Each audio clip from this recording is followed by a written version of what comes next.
Selamat datang di kelas menulis online dengan tema cara mudah menulis opini. Terima kasih saya ucapkan kepada teman-teman yang telah bergabung di grup ini. Sebelum saya memulai materinya, ada baiknya saya akan memperkenalkan diri terlebih dahulu. Nama saya Yeli Sustarina, biasa dipanggil Yeli, asal saya Aceh Selatan. Saat ini saya tinggal di Pelanggahan, Banda Aceh. Pekerjaan saat ini sebagai penulis dan juga wartawan di salah satu media online Aceh Trend.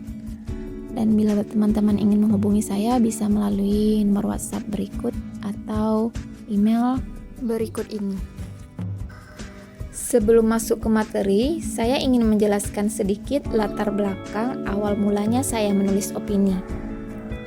Opini saya pertama sekali diterbitkan Serambi Indonesia pada akhir tahun 2012. Dengan judul Kesaksian Derita Palestina. Sebelumnya, saya sudah berkali-kali mendapatkan penolakan demi penolakan. Maklum, latar belakang saya bukanlah dari seorang yang berasal pendidikan bahasa, tapi dari ilmu keperawatan. Jadi, saya belajar opini secara otodidak dengan melihat pola-pola tulisan opini yang diterbitkan Serambi Indonesia. Nah, untuk membuat sebuah opini yang diperlukan itu pertama adalah ide. Ide ini didapat dari berbagai hal yang ada di sekeliling kita.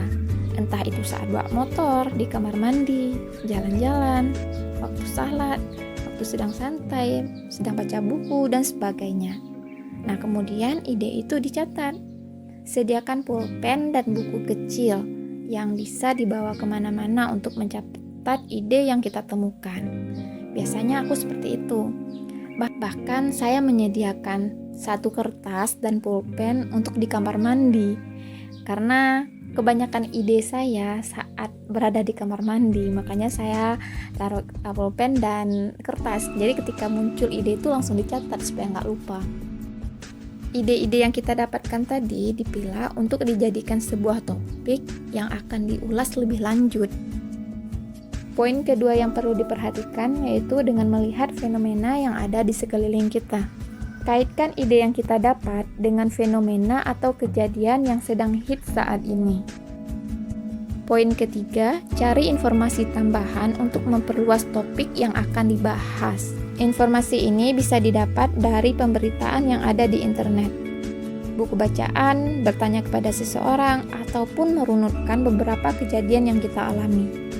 Selanjutnya, tulis apa yang menjadi bahan pemikiran kita. Tulislah seperti kita sedang curhat kepada seseorang. Jangan hiraukan dulu tentang tata bahasa atau penempatan kalimat yang tepat, sebab setelah itu ada proses editing. Jadi yang paling penting adalah tuangkan dulu apa yang menjadi pemikiran kita terkait ide yang didapat. Kemudian jadikan sebuah topik. Hubungkan dengan fenomena atau kejadian yang sedang terjadi dan tambahkan informasi yang berhubungan dengan topik tersebut. Terakhir, jangan lupa memberikan solusi dari kita terhadap topik atau permasalahan yang sedang kita tulis. Itulah hal-hal yang biasa saya lakukan sebelum membuat sebuah opini. Seperti tulisan pertama saya yang dimuat yaitu Kesaksian Derita Palestina. Tulisan itu dibuat dalam waktu 1 malam. Idenya muncul sepulangnya dari konser amal yang dibuat oleh Unsyah dan Wali Kota Banda Aceh. Kemudian ada juga artikel yang judulnya Demam Batu Gio. Ide itu muncul ketika lagi hitsnya Batu Gio di kalangan masyarakat.